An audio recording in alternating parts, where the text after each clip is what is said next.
Hi, sixth graders. This year for reading, we are going to be doing a program called Accelerated Reader, and you'll hear your teacher refer to it more often as AR. AR is a great way to improve your reading because you get to choose the books that you read. We are going to be asking you in the course of a grading period to choose up to 4 books and read each of them individually, and then go into Renaissance and take a test that quizzes you over how much and how well you know your book. So let's start at the beginning. You will first take a star reading test, and you've done this a lot in the past. A star reading test is going to tell us what level you are reading at currently. You know, some of us perhaps over the summer didn't read as much as we should have. Maybe we've lost a little ground, or maybe some of us read a lot and we've improved. But this will tell your teacher what book level or color dot you are reading at. Now, when you select a book, you need to try to select a book that falls into that level, and we'll give you a little bit of room between so you can go a little higher or lower than your level. Once you've selected a book, you will need to check that book out, or in rather, with your teacher. So in other words, you will need to let your teacher know the title of the book that you have chosen to read, and make sure with your teacher that you are reading at the correct level. Once they've approved that, then it's just time to start reading. Now let's talk about what a good reader does. A good reader sticks with one book, and this will be beneficial to you in 6th grade because whatever book you are reading, you want to read it from beginning to end. You don't want 3 or 4 different books going on at the same time. It's hard to keep your brain wrapped around that many plots or nonfiction stories. So I'm going to suggest that when you start a book, anytime you pick up that book to read, you pick that book up. And any time that you have extra time during your day with nothing to do because your assignments are complete, that's what you do. You pick up the book and you read.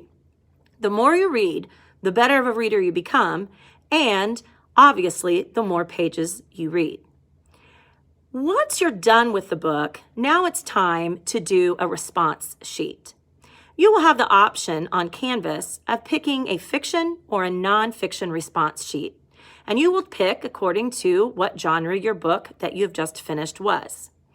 You will carefully fill this response sheet out, and if you need to go back and look up answers or look back in your book to remember to do a good job, then that's okay. The reason that you're doing this response sheet is so that you know you're ready for the test. Once you've finished your response sheet digitally, then you need to let your teacher know you're ready to conference. Your teacher will tell you how that's going to happen, whether there's a sign-up sheet or how they want you to schedule, and they will schedule a time to sit down and discuss with you the book that you've just finished and look over your response sheet. If they think it looks good and they think you're ready for the test, they're going to give you the A-OK to go forward and take that test on Renaissance. If they think you need to go back and maybe reread some parts so that you do better on the quiz, they may ask you to do that as well. Now, the specific instructions for taking an AR test, you may just have to work through. And if you have questions, feel free to ask your teacher how to do that. But most of the AR tests are 10 questions, and you are going to want to get at least 7 of those correct. 7 is a 70%, and that is passing. We really don't want you to miss many more than 3 questions. We want you to get 7 out of 10, 8 out of 10, 9 out of 10, or even better, 10 out of 10. When you are finished, the AR test will tell you your score immediately, and then you will need to report that to your teacher. Once you've finished a book, done a response sheet, taken the test, then you're ready to choose another book. You want to always choose carefully. Not only do you want to choose a book that's at your level, but you want to choose a book that you are interested in. Don't just pick something off a shelf and think you're going to love it.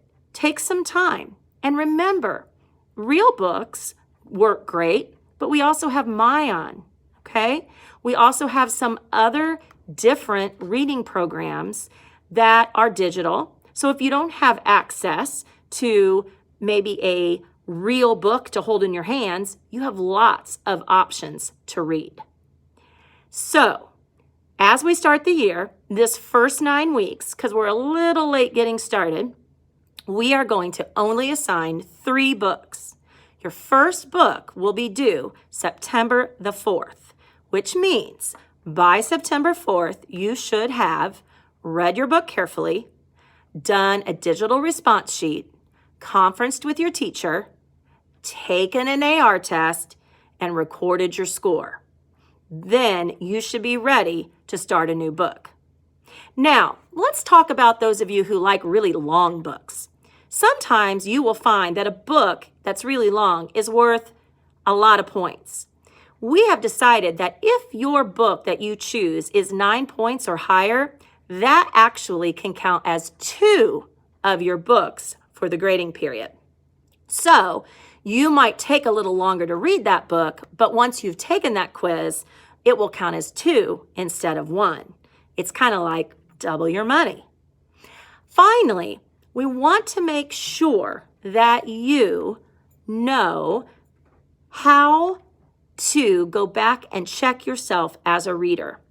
You've got to monitor yourself as you are reading. You've got to make sure you're understanding. And if you don't, you need to see someone to help you. And that's why we are here. So if you finish your books early, that's okay. For example, you don't have to wait until September 4th to take your first AR test. If you're done with your book and you fill out your response sheet, if you meet with your teacher and you have the A-OK to take the test, you might be done 2-3 weeks early, and that's okay too. It's good to be planning ahead and have those kinds of things already done. So, happy reading, choose great books, and read carefully. See ya!